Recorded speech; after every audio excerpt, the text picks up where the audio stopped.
मैं राम पर लिखूं, मेरी हिम्मत नहीं है ये। मैं राम पर लिखूं, मेरी हिम्मत नहीं है ये। तुलसी ने वाल्मीकि ने छोड़ा नहीं है ये। फिर ऐसा कोई खास कलंदर नहीं हूं मैं, लेकिन वतन की खाक से बाहर नहीं। तो जिनको हम विधर्मी कहते हैं, उन शायरों ने भी जो है राम के उदात्त चरित्र के आगे अपने को नतमस्तक हुआ। लेकिन विडंबना ये रही कि इनके जो कुछ अनुयायी थे, उन्होंने ये कहा, उन्होंने राम के अस्तित्व को ही जो है चुनौती दे डाली और कह दिया राम कोई नहीं हुए हैं, ये सिर्फ एक काल्पनिक बात है। अभी पिछले कई वर्षों में यह बड़ा ज्वलंत मुद्दा रहा। बहुत सारे बहस मुबाहिसे हुए, वाद विवाद हुए समाज के अंदर, सड़कों तक पर जो है बहुत ज़्यादा हलचल हुई, हंगामे हुए, बात जो है अदालत तक पहुंच गई। दोनों पक्षों ने अपनी बात रखी, लेकिन अपनी तर्क और विवेक की कसौटी के ऊपर जो शीर्ष अदालत है उसको ये निर्णय देना पड़ा कि वास्तव में राम हुए हैं। अभी हमारे हिंदी साहित्य के कुछ नवोदित कवि हैं, बड़े लोकप्रिय हो रहे हैं। उन्होंने, उनमें से एक कवि हैं, युवा कवि हैं, पौराणिक हैं, अपनी कविता के अंदर पौराणिक मान्यताओं को, पौराणिक घटनाओं को विशेष स्थान देते हैं। लेकिन इस विषय के ऊपर उन्होंने उनको उत्तर दिया जिन्होंने ये कहा कि राम काल्पनिक हैं। तो उन्होंने ये कहा कि एक कविता लिखी, काफी लंबी कविता है, राम हुए हैं कितने और प्रमाण में। उनकी कुछ पंक्तियों के साथ ही मैं आज अपनी बात जो है प्रारंभ करूंगा। वो लिखते हैं, राम अलौकिक युग नायक थे, दुष्ट गलन हित धनुषायक थे। राम चिन्ह जीवन दर्शन के, मूल स्रोत युग परिवर्तन के। राम प्रणेता थे समता के, दीनहीन के प्रति ममता के। उद्धारक थे मानवता के, उद्धारक थे मानवता के, संहारक थे दानवता के। राम इष्ट हैं, दया सिंधु हैं, जन आस्था के केंद्र बिंदु हैं। वही राम आदर्श लीक हैं, राष्ट्र अस्मिता के प्रतीक हैं। वही राष्ट्र अस्मिता के प्रतीक हैं। जहां तक राम के काल्पनिक होने की बात आती है, तो राम का जो वंश है, जो कुल है, जिसको इक्ष्वाकु वंश कहते हैं, और इक्ष्वाकु भी कई पीढ़ियों के बाद हुए, ब्रह्म ऋषि से चलने वाला जो कुल है, जिसमें इक्ष्वाकु हुए, जिसमें भरत हुए, जिसमें अज हुए, जिसके अंदर मानधाता हुए, जिसमें हरिश्चंद्र हुए, अनेकों बलि हुए, दिलीप हुए, सगर हुए, इतना लंबा रघु हुए, जिनके नाम से पुनः इस कुल का नाम रघुकुल जो है रखा गया। विश्व के अंदर इतना बड़ा कुल जो है कहीं भी देखने को नहीं मिलता। जो अगर हम यूरोप की बात करें और यूरोप के अंदर कुलों को देखें तो 4 फर्स्ट हो गए, सेकंड हो गए, थर्ड हो गए, फिफ्थ हो गए। दहाई का अंत नहीं छुआ किसी कुल ने। अर्थात यूरोप के जितने कुल हुए हैं, वंश हुए हैं, वो इस इक्ष्वाकु वंश के सामने लिलिपुशियन नजर आते हैं, छोटे छोटे से नजर आते हैं। अगर हम अरब की तरफ निगाह करें तो वहां भी जितने कुल हुए हैं, तो वो कुल भी जो है इक्ष्वाकु वंश के सामने छोटे छोटे बौने बौने नजर आते हैं। अगर इतना बड़ा कुल जो है काल्पनिक है, तो इसका मतलब यह है विश्व का सारा इतिहास काल्पनिक है। लेकिन राम के संबंध में केवल काल्पनिक बातें नहीं, हमारी अपनी तरफ से, हमारे जिनको हम अपना ग्रंथ कहते हैं, उन ग्रंथों में भी राम के आगे जो है प्रश्न चिन्ह लगाए जाते रहे हैं। राम के प्रति भ्रांतियां पैदा की जाती रही हैं, राम के प्रति शंकाएं जो हैं स्थापित की जाती रही जो सबसे प्रामाणिक ग्रंथ है वाल्मीकि रामायण, उसमें भी ये कहा जाता है और ये प्रमाणित हो चुका है कि उस रामायण का जो अंतिम कांड है, जिसको हम उत्तर रामायण के नाम से मानते हैं, तो आज ये प्रमाणित हो चुका है कि काव्य की दृष्टि से, संस्कृत साहित्य की दृष्टि से, संस्कृत व्याकरण की दृष्टि से जो वाल्मीकि के द्वारा रामायण लिखी गई है और जो उत्तर रामायण है, इसमें कोई किसी प्रकार की समानता नहीं है। वाल्मीकि रामायण अनुष्टप छंद में लिखी गई है, गीता अनुष्टप छंद में लिखी गई है, वेद के अनुष्टप छंद में लिखे गए हैं, लेकिन उत्तर रामायण अनुष्टप छंद के अंदर नहीं लिखा गया। और ये जितनी भ्रांतियां हैं, ये जितने प्रश्न चिन्ह हैं जो मस्तिष्क में लोगों के विद्यार्थियों के उठते हैं, राम के ऊपर शंका करने के लिए, राम के ऊपर आक्षेप लगाने के लिए, इनका जो बीजारोपण किया गया है वो उत्तर रामायण के अंदर किया गया। अब जब राम के ऊपर इतनी शंकाएं हैं तो हनुमान कैसे छूट सकते हैं? तो हनुमान को भी के आगे हम स्वयं प्रश्न चिन्ह लगाते हैं।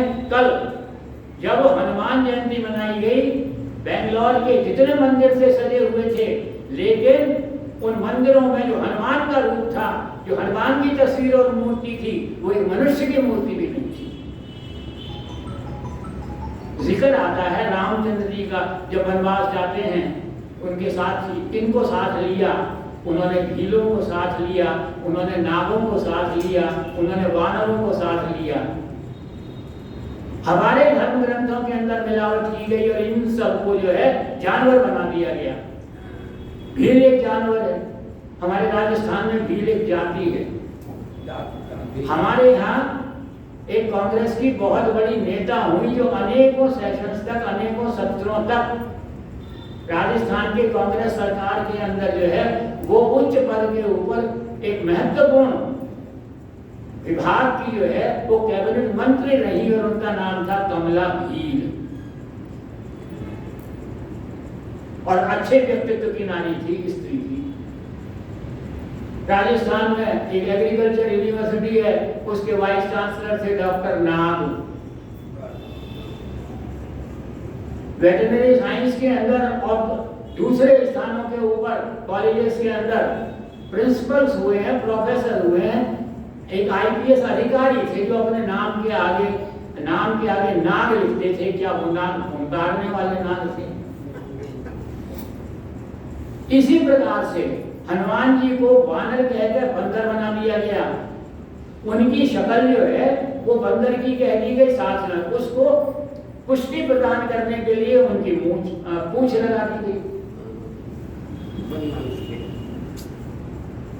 स्वामी जगदीश्वरानंद जी ने वाल्मीकि रामायण लिखी है और उसके अंदर वो एक प्रश्न जो है सबके सामने रखते हैं कि कैसी विडंबना है कि जितने वानर हैं वो सब बंदर हैं, सबके पूंछ है, लेकिन जितनी वानरी हैं, इनकी पत्नियां हैं, इनकी बहनें हैं, इनकी माताएं हैं, उनके जो है चित्र एक सुंदर स्त्री नमूने के रूप में जो है दिखाई देते हैं। कैसे सिद्ध कर लेंगे कि ये वानर का सीधा अर्थ होता है जो वनों में रहता है वो वानर है। हम हनुमान जी का कल जयंती मनाते हैं। मैं विचार करने लगा, हनुमान जी का वर्णन हमें कहाँ मिलता है? जब राम किष्किंधा में जाकर ऋषिमुख पर्वत पर जाकर के सबसे पहले साक्षात्कार और संवाद करते हैं, वो हनुमान के साथ करते हैं। और हनुमान के साथ संवाद करने के बाद लक्ष्मण से कहते हैं कि लक्ष्मण, यह कोई साधारण व्यक्ति नहीं है, ये अखंड आदित्य ब्रह्मचारी है। और इसके संवाद से ये पता लगता है कि जो ऋग्वेद की विशेषता है वो इसके संवाद में थी, जो यजुर्वेद की विशेषता है वो इसके संवाद में थी, जो सामवेद की व्याकरण है वो इसके संवाद में थी, जो अथर्ववेद का विज्ञान है वो इसके बाद में था। अर्थात ये चारों वेदों का प्रकांड विद्वान जो है अखंड बाल ब्रह्मचारी है, नित्य है और बहुत बड़ा योद्धा है और उसके साथ साथ एक अंतरिक्ष यात्री है। तो इस प्रकार से हनुमान के वो गुण हैं। अब मैं मैं विचार करने लगा तो मेरे मस्तिष्क में ये बात आई कि अगर हम हनुमान के जीवन चरित्र को देखें तो हनुमान के का वास्तविक सही स्थिति के अंदर अगर कोई प्रतिनिधित्व करता है तो वो केवल मात्र आर्य समाज करता है। क्यों?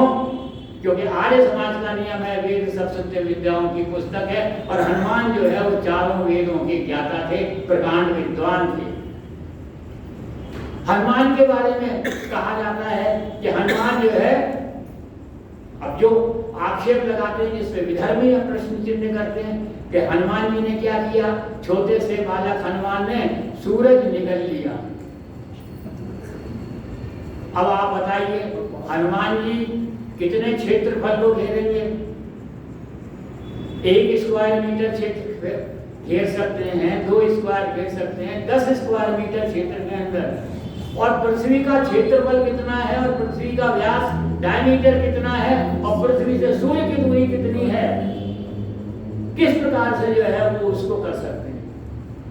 तो वस्तु स्थिति क्या है, जब कोई काव्य रचना की जाती है तो उसमें छंदों की विशेषता होती है, उसमें काव्य की विशेषता होती है, उसमें लोकोक्तियां होती हैं, उसमें मुहावरे होते हैं, उसमें अलंकार होते हैं। अलंकारिक भाषा के अंदर जो है वो बात को कहा जाता है। हम अपने आम भाषा के अंदर भी जो है इन अलंकारों का उपयोग, इन लोकोक्तियों का उपयोग करते हैं। आजकल जो है एग्जामिनेशन चल रहे हैं, बोर्ड के एग्जाम चल रहे हैं, पीयूसी के एग्जामिनेशन चल रहे हैं, और मान लीजिए उसमें कोई पीयूसी का छात्र, हमारे परिवार का कोई बच्चा जो है, या +2 में सीनियर सेकेंडरी के अंदर जो है कोई बच्चा परीक्षा देता है और उसके फिजिक्स के अंदर 100 आउट ऑफ 100 60% मार्क्स आ जाते हैं, तो परिवार के अंदर सारे मित्र मंडली संबंधीगण उसकी तारीफ करते हैं, भाई क्या बात करी, क्या कीर्तिमान स्थापित किया। उनमें से कोई ये कहता है, अरे साहब इसने तो हेरिडे फिजिक्स और बर्कले फिजिक्स को और ह्यूमन फिजिक्स को जो है वो घोट करके पी लिया था। तो क्या उसने इतनी मोटी मोटी जो पुस्तकें हैं फिजिक्स की, उनको खरल में घोट के पिया था? वस्तु स्थिति ये है कि उस बालक ने जो है वो फिजिक्स के उस स्तर के ज्ञान के ऊपर पूरा अधिकार प्राप्त कर लिया था, उसका पूरा ज्ञान प्राप्त कर लिया था। वस्तु स्थिति यही हनुमान के साथ है कि हनुमान एक वैज्ञानिक थे, और वो किस क्षेत्र के वैज्ञानिक थे? हमने भी जब फिजिक्स पढ़ी तो बहुत सारे क्षेत्र हमारे सामने रख दिए वैकल्पिक कि भाई आप इलेक्ट्रॉनिक्स ले, माइक्रो इलेक्ट्रॉनिक्स ले सकते हो, न्यूक्लियर फिजिक्स ले सकते हो, स्पेक्ट्रोस्कोपी ले सकते हो। तो हनुमान जी जो है वो सूर्य विज्ञान के बहुत बड़े ज्ञाता थे, वैज्ञानिक थे, जिसको आजकल हम स्पेक्ट्रोस्कोपी कहते हैं। और उन्होंने एक ग्रंथ लिखा जिसका नाम है सूर्य सप्तदर्शन। और उस सूर्य सप्तदर्शन के अंदर चित्रण क्या करते हैं कि सूर्य के रथ में 7 घोड़े होते हैं। सूर्य की किरणों का अध्ययन करने में सबसे पहले अगर मौलिक विचार है उस ज्ञान का, तो वो ये है कि सूर्य की सफेद किरणें 7 रंगों से मिलकर के बनी होती हैं। छोटे छोटे 6ठी 7वीं कक्षा के बच्चों को टीचर्स पढ़ाते हैं, 7 रंग होते हैं सूर्य की किरणों में, और इनको कैसे याद करो? एक शब्द याद करा देते हैं, विप्योर याद कर लो, VIVGYOR, violet, indigo, blue, green, yellow, orange, red, ये 4 रंग होते हैं। तो वही सूर्य सप्तदर्शन के अंदर जो है हमको जो है ज्ञान प्राप्त होता है। तो वास्तव में हनुमान जी जो है एक बहुत बड़े जो है, अब और हम अपनी स्थिति को देखते हैं, सूर्य की बातचीत करते हैं, तब वेद मंत्रों का अगर आप सर्वे करें तो सबसे ज्यादा शब्द अगर कोई इस्तेमाल होता है वेद मंत्रों में, वो अग्नि होता है, सूर्य होता है। और अग्नि भी जो है वो सूर्य से प्राप्त होती है प्राथमिक रूप से। तो इस प्रकार से जो है सूर्य को, तो सूर्य के संबंध में जो खोज, जो अध्ययन हनुमान ने किया, उसी बात को हमारा आर्य समाज जो है स्वीकार करता है। हनुमान जी वेदों के ज्ञाता थे, हम वेदों को मानते हैं। और आजकल वो तस्वीर दिखाई जाती है कि हनुमान जी रामचंद्र जी के भक्त थे, इष्ट कौन थे? राम थे। और कैसे बताते हैं कि उन्होंने सीना चीर कर दिखा दिया कि देखो राम मेरे हृदय के अंदर विराजमान है। अरे आर्य समाज भी तो यही कहता है कि वो परम पिता परमात्मा, वो सबका सखा जो है, युद्ध सखा है, वो हमारे अंतः स्थल में विराजमान है। यही जो है इसकी खोज करनी चाहिए। और जो तथाकथित हनुमान जी की गाथा गाने वाला है, जिसको हनुमान चालीसा कहते हैं, और उसके अंदर क्या गाते हैं, भूत पिशाच निकट नहीं आवे। अरे अगर भूत पिशाचों से आपको पीछा छुड़ाना है तो आर्य समाज में आ जाओ, भूत पिशाच भाग जाएंगे अपने आप। तो इस प्रकार से उस अखंड बाल ब्रह्मचारी वेदों के ज्ञाता हनुमान का यदि कोई वास्तविक प्रतिनिधि है तो वो आर्य समाज है। और आर्य समाज को इस बात को अपने कामों से जो है वो सिद्ध करना चाहिए। बात तो हनुमान जयंती पर चली गई। बात कर रहा था मैं जो राम के प्रति शंकाएं हैं, जो राम के प्रति भ्रांतियां हैं, वो कितनी कैसी हैं, किस प्रकार से की गई हैं, और जिनका उद्गम स्थान मूल रूप से जो है वो उत्तर रामायण है। हनुमान की बात ले लें तो हनुमान के को किस रूप में रख दिया, हनुमान जी के पूंछ लगा दी। पूंछ लगाने के बाद जब वो गए लंका में तो रावण ने कह दिया मृत्युदंड दे दो इसको। रावण के प्रधानमंत्री ने कहा यह कौन है, ये राजदूत है और राजदूत को मृत्युदंड नहीं दिया जा सकता। तो रावण ने कहा अगर ऐसी बात है तब वो कथा कहती है कि इसकी पूंछ में आग लगा दो। और वो आग लगी और उसने सारी लंका को जला दिया। आप एक बंदर पकड़ लीजिए, छोड़िए बंदर को, लंगूर पकड़ लीजिए, उसकी पूंछ बहुत लंबी होती है, उस पे थान, कपड़े के थान लपेट दीजिए, मिट्टी का तेल लपेट दीजिए और घुमा दीजिए इंदिरा नगर की सड़कों के ऊपर, कितनी दुकानें जलेंगी। और अगर मान लीजिए कहीं आग पड़ भी जाए, पड़ोस में आग मान लीजिए पकड़ ले आग, और उस वक्त आप ये सोचें ये आग यहाँ तक तो है, इधर भी लग जाए, आर्य समाज इंदिरा नगर सुरक्षित रहना चाहिए। क्या आग लगने से ये संभव है? वस्तु स्थिति क्या है कि वो राम जो हनुमान था वो आग्नेय शस्त्रों को का उपयोग करता था। वो रामचंद्र जी का कमांडर इन चीफ था, हमेशा शस्त्र अपने साथ रखता था, अग्निबाण अपने साथ रखता था। और आज भी जो ये आयुध हैं इनको आप देख लीजिए, जब कोई युद्ध होता है तो अंतरराष्ट्रीय नियम है और इसका सब पालन करते हैं। कभी किसी मंदिर मस्जिद के ऊपर बम्बार्टमेंट नहीं किया जाता, किसी चर्च पर बम्बार्टमेंट नहीं किया जाता, किसी स्कूल के ऊपर बम नहीं फेंके जाते, किसी हॉस्पिटल के ऊपर बम नहीं फेंके जाते। वास्तव में तो हनुमान ने जो है अपनी युद्ध कला दिखाई थी। उसने तो वही कार्य किया था जो भगत सिंह ने असेंबली के अंदर किया था, ताकि रावण के हृदय में एक कंपन पैदा हो जाए। वो एक जो है हलचल पैदा करना चाह रहा था और उस प्रकार से आग्नेय शस्त्रों का उसने जो है उपयोग किया। उसी का कारण था कि अशोक वाटिका जो है उस पर कोई प्रभाव नहीं पड़ा आग का। विभीषण का महल बिल्कुल सुरक्षित रहा। तो वस्तु स्थिति ये है कि ये इस प्रकार की भ्रांति है जो इस रामायण के अंदर आजकल जो प्रचलित है वो की गई है। आर्य समाज का एक दायित्व होता है कि इनको दूर करें। एक आगे बात अग्नि परीक्षा की। जिस समय रामचंद्र जी ने विजय प्राप्त की और रामचंद्र जी ने कहा कि जाओ सीता जी को लेकर के आओ, मेरी पत्नी को लाओ, और साथ में एक इंस्ट्रक्शन दिया, निर्देश दिया कि वो पूरी तरह से सुसज्जित होनी चाहिए, श्रृंगारों से युक्त होनी चाहिए, उनके मुखमंडल पर वही आभा जो है प्राप्त होनी चाहिए। हनुमान जी पहुंचे, तो चलिए कि चलो कि आप थोड़ा सा अपने आप का हाल को सुधार लो। बोले नहीं मैं ऐसे चलूंगी।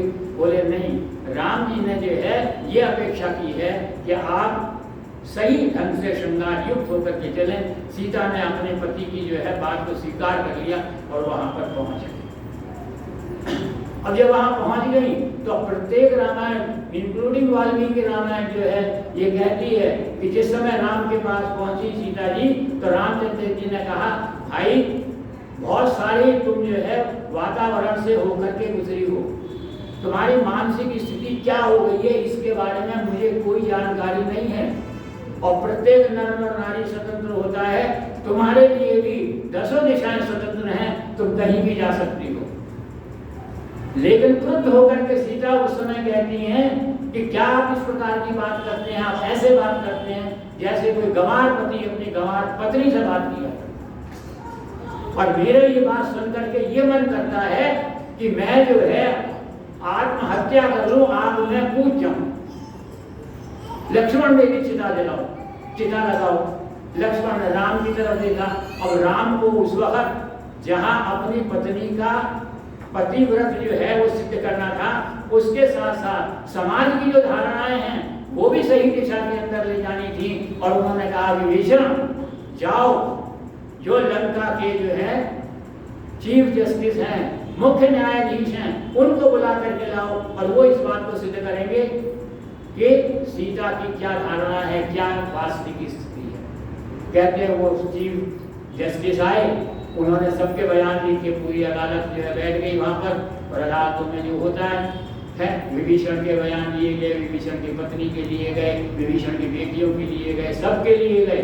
और अंततोगत्वा यह बात पूर्ण रूप से सिद्ध हुई कि सीता जो है वास्तविक रूप से अगर सती है कोई, तो सती सिर्फ दो नारियों के पीछे लगाया जाता है, एक सीता के आगे सती लगाया जाता है और एक सावित्री के आगे सती लगाया जाता है। तो वो जो बात है वहां पर जो है उन्होंने सिद्ध की इस बात को। ये अभी अब होता क्या है, वही कहावत है, हमारे यहाँ का कोई बालक बिना किसी कोचिंग को लिए हुए आईएएस के कंपटीशन में बैठता है, उसके अंदर भी जो है टॉप रैंकिंग प्राप्त होती है उसको। सब क्या कहते हैं, भाई बड़ी भारी अग्नि परीक्षा तुमने पास की।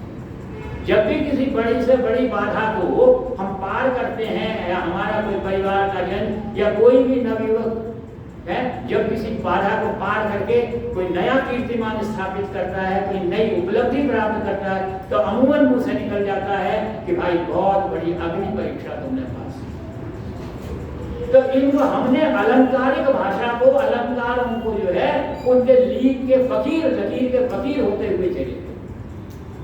वही बात जो है क्या है, वनवास के अंदर है। सीता को वनवास दिया, कैसे वनवास दिया?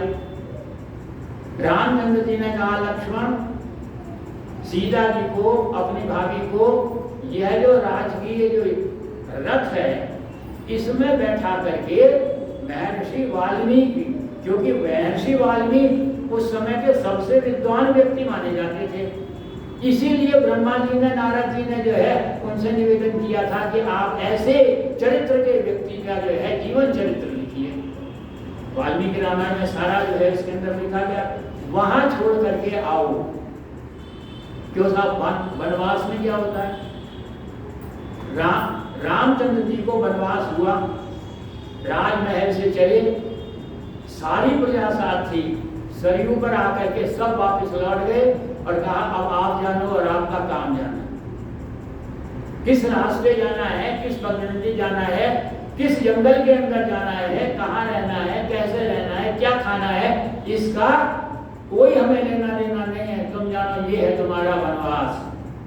वनवास मिला था पांडवों को, पांडवों को अज्ञातवास मिला था। महाभारत पढ़िए तब पता लगेगा कि वनवास क्या होता है। और सीता को तो बाकायदा पूरे ऑनर के साथ, सम्मान के साथ जो है वाल्मीकि के आश्रम में भेजा गया। क्यों भेजा गया? राम ने ऐसा क्यों किया? क्योंकि राम ने जब देखा कि मेरी पत्नी गर्भवती है और इस कुल का, रघुकुल का, इक्ष्वाकु वंश का जो है वंशज आने वाला है, तो इसके लिए आवश्यकता किस बात की है कि गर्भावस्था के अंदर ही वो वातावरण दिया जाए, ऐसा ये निर्देश दिए जाएं, ऐसे उपदेश दिए जाएं जिसका प्रभाव इसकी कोख में पल रहे बच्चों के ऊपर पड़े। इस बात को आज का वैज्ञानिक मानता है कि दुनिया के अंदर डेवलपमेंट के हिसाब से, ग्रोथ के हिसाब से, विकास और प्रगति के हिसाब से जितनी बड़ी अद्भुत मशीन किसी महिला की कोख है, उससे बड़ी मशीन दुनिया में आज तक कोई वैज्ञानिक जो है नहीं बना पाया। और उन्होंने सोचा कि अगर ये राजसी ठाठ के अंदर यहाँ पर पैदा हो गया तो यहाँ वातावरण का कुछ कहा नहीं जा सकता, राजकाज के अंदर कुछ नहीं कहा जा सकता, इसलिए छोड़ करके आओ।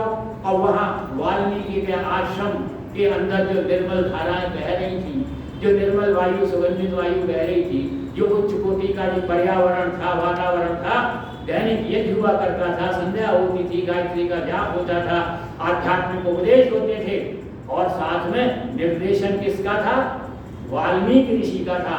उन वाल्मीकि ऋषि का था जिनको आदि कवि कहा गया, आदि कवि की संज्ञा दी गई।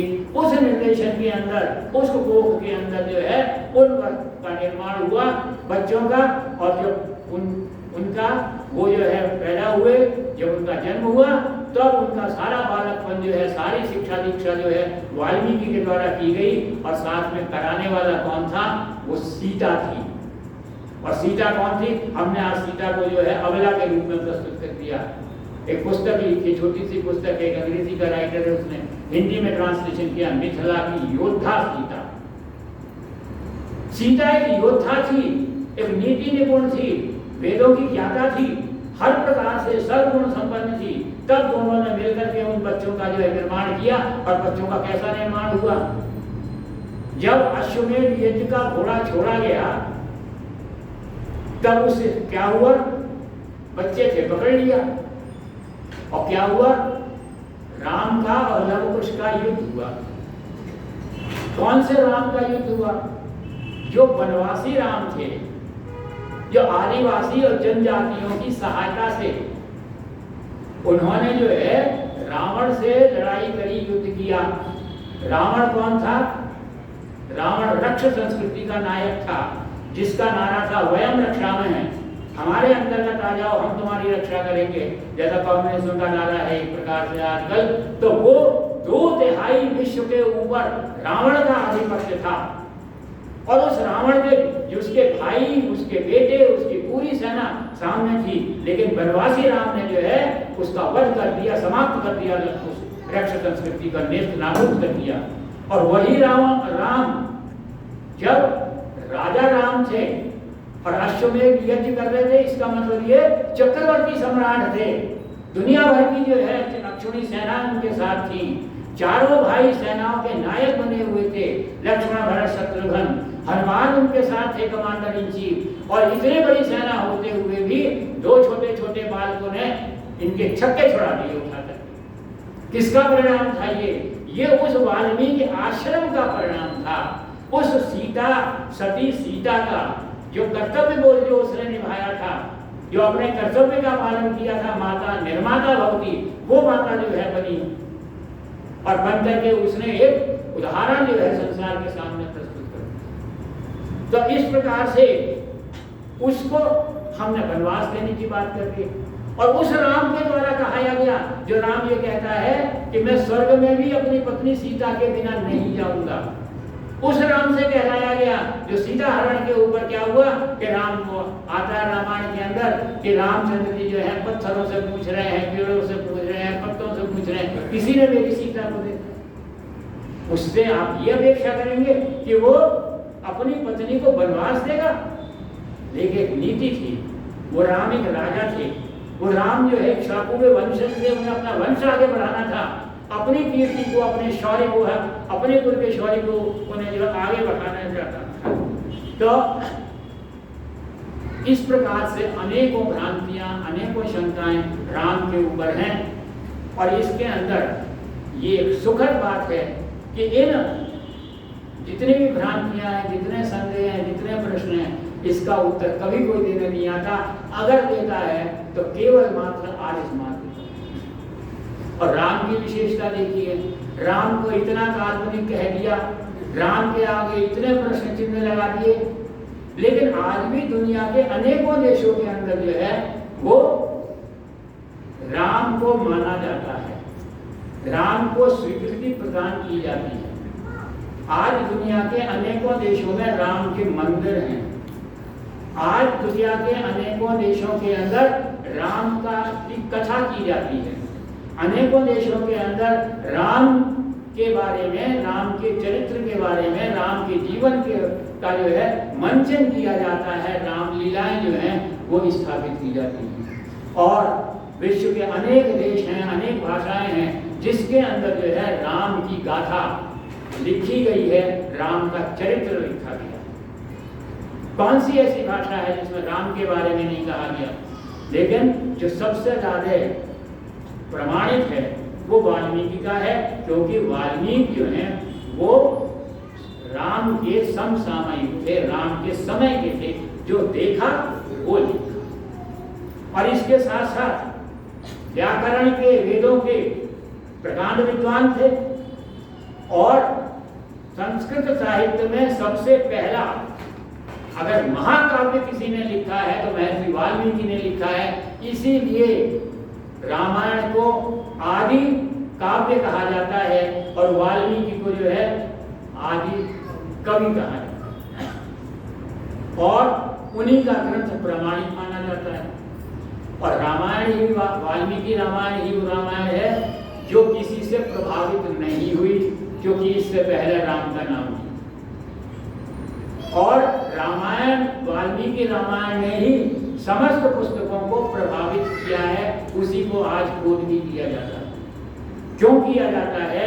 क्योंकि समूचा किसी मनुष्य का जीवन अगर समाहित है तो वाल्मीकि रामायण के अंदर समाहित है। एक इंडिविजुअल, एक व्यक्ति जो है, व्यक्ति विशेष जो है उसमें कौन से गुण होने चाहिए, आदर्श व्यक्ति कौन सा होगा, आदर्श पति कैसा होना चाहिए, आदर्श पिता कैसा होना चाहिए, आदर्श पुत्र कैसा होना चाहिए, आदर्श मित्र कैसा होना चाहिए, आदर्श राजा कैसा होना चाहिए, आदर्श कमांडर इन चीफ कैसा होना चाहिए, और आदर्श प्रशासन करने वाला कौन सा होना चाहिए, शासन करने में सबसे ज्यादा उत्तम होना चाहिए।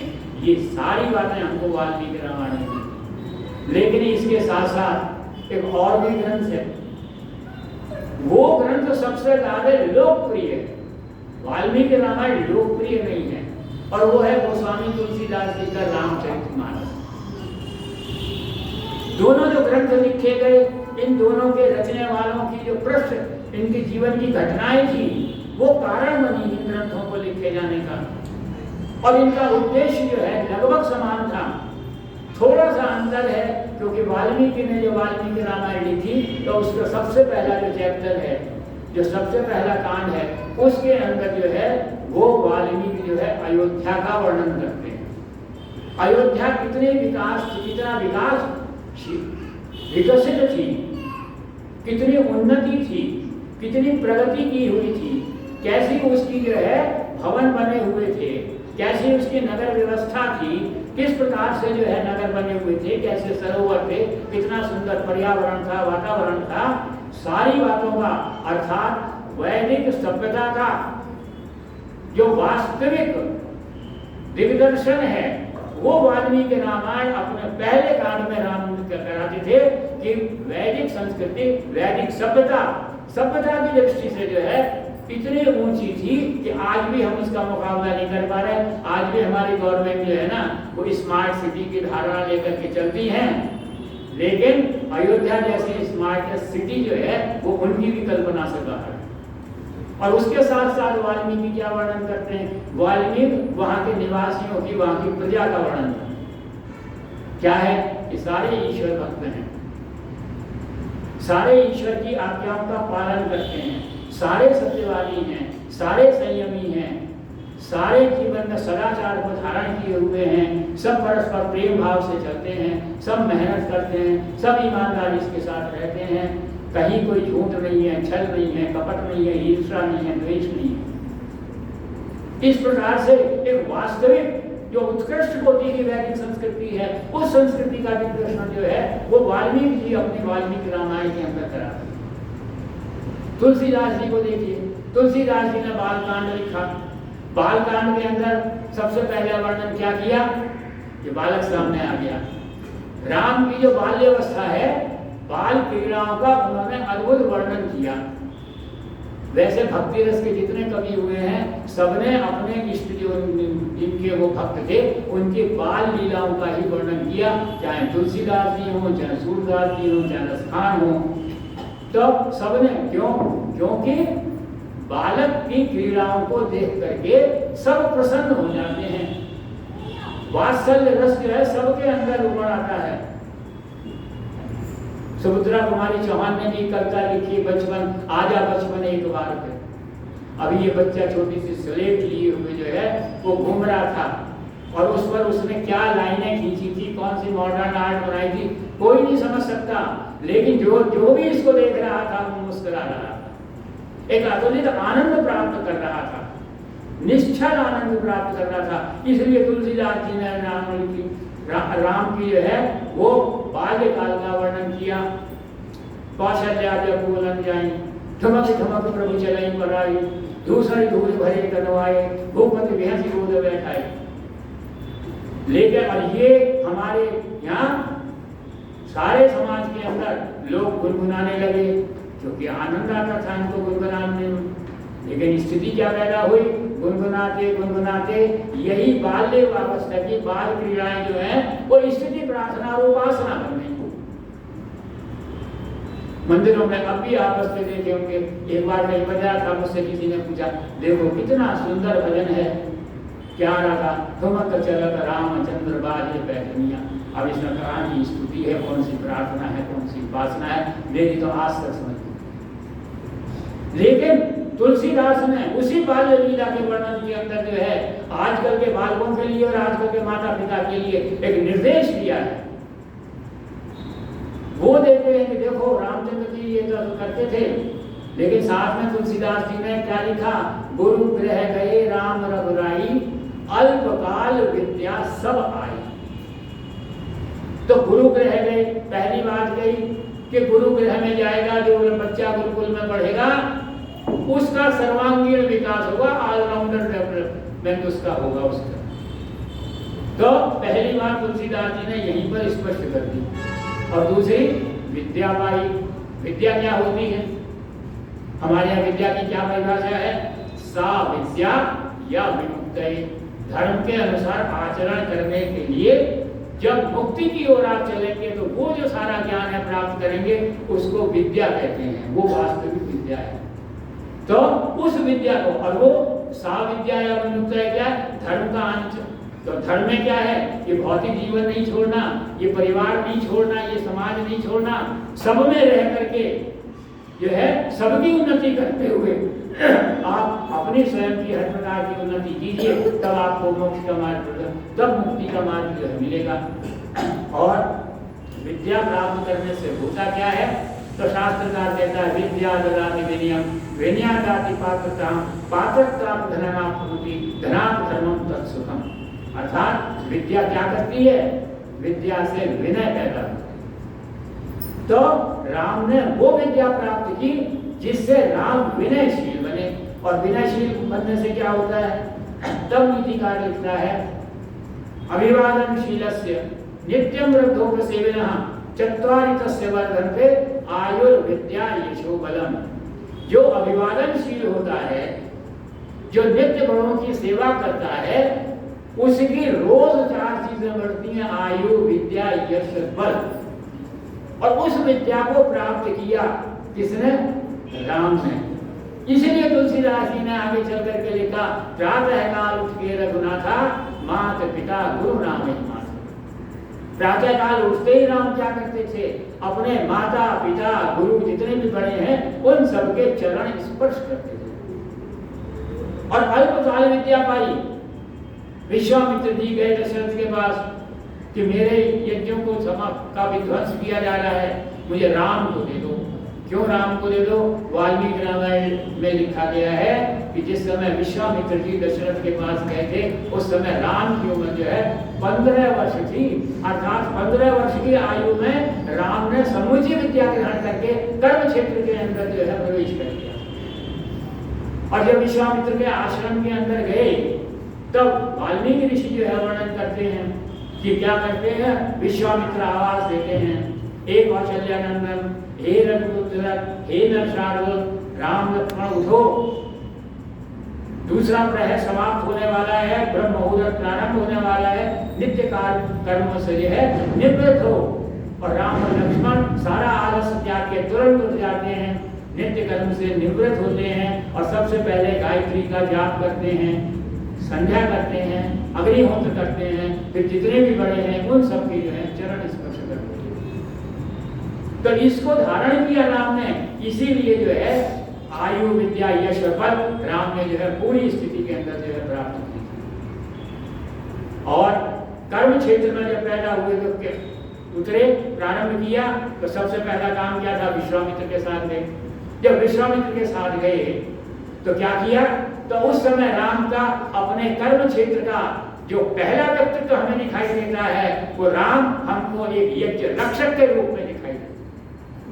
जो यज्ञ जो है हमारी वैदिक संस्कृति का आधार है, उसकी रक्षा करना राम ने सबसे पहले अपने जीवन में अपने कर्म क्षेत्र के अंदर जो है प्रारंभ किया।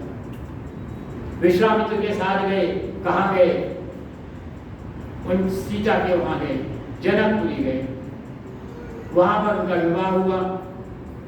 क्या हमको वाल्मीकि रामायण बताती है, क्या रामायण राम उनको शिक्षा देते हैं कि देखो हमारे वैदिक युग के अंदर स्त्री और पुरुष दोनों समान थे, लेकिन इतना होते हुए भी जो आदरणीय थी, यत्र नारस्ते पूज्यन्ते रमन्ते तत्र प्रेता वाली बात केवल कहने की नहीं थी। आप पूरा इतिहास, वैदिक इतिहास उठा करके देख लीजिए, उस समय की समस्त स्त्रियां जो हैं वो स्वयंवर वो करती थी। लास्ट में जो कन्फर्मेशन होता था एक्सेप्टेंस का, स्वीकृति का, वो कौन करती थी, वो महिला करती थी अपने पति के बारे में। ये किया और किस गरिमापूर्ण वातावरण में वैदिक विधि विधान के साथ उनका विवाह हुआ। आगे कहा, अयोध्या। अब एक नव दंपत्ति शादी करके अपने घर पहुंचे और उससे ये कह दिया गया उस लड़के से कि कल को तुम्हारा राज्याभिषेक होगा, तुम जो है अभी तो राजकुमार हो, कल सोने और चांदी के धागों से बने हुए किंफाक के राजसी वस्त्र धारण करोगे, रत्नों से जटित सिंहासन पर बैठोगे और रत्नों से ही जटित मुकुट तुम्हारे सर के ऊपर रखा जाएगा। आज का युवक तो पागल हो जाएगा सोच करके इस बात। लेकिन राम ने दूसरी बात अगर अपने जीवन में ग्रहण की थी, वो क्या थी, राम एक स्थिति प्रज्ञ थे। बड़े से बड़े सुख के अंदर राम कभी भी उद्वेलित नहीं हुए और बड़े से बड़े दुख के अंदर भी राम कभी उद्वेलित नहीं, समान भाव से उन्होंने देखा। अब आप देखिए, एक लड़के को ये कहा जाए कल को ये होगा, थोड़ी देर के बाद क्या, अरे कल्पना की बात है, स्वप्न मत देखो कल का, अभी जो है कि राजकुमार के वस्त्र हैं, इनको उतारो, बल का धारण करो और चलो वनवास की ओर। राम फिर भी जो है उनके माथे पर शिकन नहीं आई और करा क्या राम ने, पिता ये बात कहकर ये मूर्छित हो गए और राम उनकी सेवा में लग गए। केकई कहती है, राम क्या इसलिए अपने पिता की सेवा कर रहे हो कि इनकी मूर्छना जल्दी से मूर्छा स्थिति खत्म हो जाए और वो तुम्हें अपना आदेश बदल दें, तुम्हें वनवास जाने से रोक दें। तो राम इतना अपना स्वाभिमानी व्यक्ति था, इतना विचारों में जो है कठोर था, वो इतना दृढ़ था विचारों के अंदर। वाल्मीकि रामायण कहते हैं, राम कहता है राम है दृढ़ न भाषते, राम दो प्रकार की बातें जो है कभी नहीं। अब चलते हैं राम, सारी प्रजा है, सब हे राम कह रहे हैं और राम के मुंह से उनके भरत की याद निकलती है, भरत का नाम निकलता है। रामायण सभी इस बात को बखान कर। और जिस वक्त चले सारी प्रजा वापस आ गई, चले सबसे पहले कहाँ पहुंचे, चित्रकूट के अंदर पहुंचे। अब चित्रकूट का मानचित्र देख लीजिए, ऊपर उनकी ससुराल थी, नीचे जो है ये आपका मध्य प्रदेश और दूसरा प्रदेश जो स्टेट है मध्य प्रदेश, टूटा कौन सा बना दूसरा है छत्तीसगढ़। वो छत्तीसगढ़ रामचंद्र जी की नंसाल थी, मामा नाना थे। किसी को कोई सूचना नहीं दी, किसी से कोई आवश्यकता पूरी नहीं करी, किसी से कोई मांग नहीं ली। क्यों? क्योंकि वनवास दिया था पिता ने और उसकी मर्यादाओं का समस्त पालन करना था। और उसी छत्तीसगढ़ में, उसी चित्रकूट में बैठे हुए हैं, लक्ष्मण जो है उनको गुस्सा आ रहा है कि उनको स्वभाव ही ऐसा था। वो कैकेयी की निर्दयता की क्रूरता की बात करते हैं। राम कहते हैं लक्ष्मण माता की निंदा करना अच्छा नहीं होता, बात ही करनी है तो भाई भरत की बात करो। उसी समय वनदेवी प्रकट हो जाती हैं। अब उनको भी हमने जो है चमत्कारी बना दिया। अरे आज भी तो हमारे जंगलों का फॉरेस्ट का जो है कंजर्वेशन होता है, आज भी जो है वन विभाग है, इसके अंदर फॉरेस्ट ऑफिसर्स जो है बने हुए हैं, डिस्ट्रिक्ट हैं, डिविजनल हैं, आज भी कंजर्वेटर ऑफ फॉरेस्ट की जो है डिप्टी कंजर्वेटर की पोस्टें हैं। तब भी जो है उनके संरक्षण के लिए जो है वो प्रशासन था और उस प्रशासन पर कोई महिला आसीन थी और उसने देखा कि भाई शाकू वंश का राजकुमार आया है, चलो एक औपचारिक फॉर्मल विजिट करते हैं, पूछते हैं अभी कोई तकलीफ हो तो बता दो। आई वन देवी ने कहा हमारे लिए मेरे लिए कोई अगर कार्य हो तो बताइए, मैं आपकी क्या सेवा कर सकती हूँ।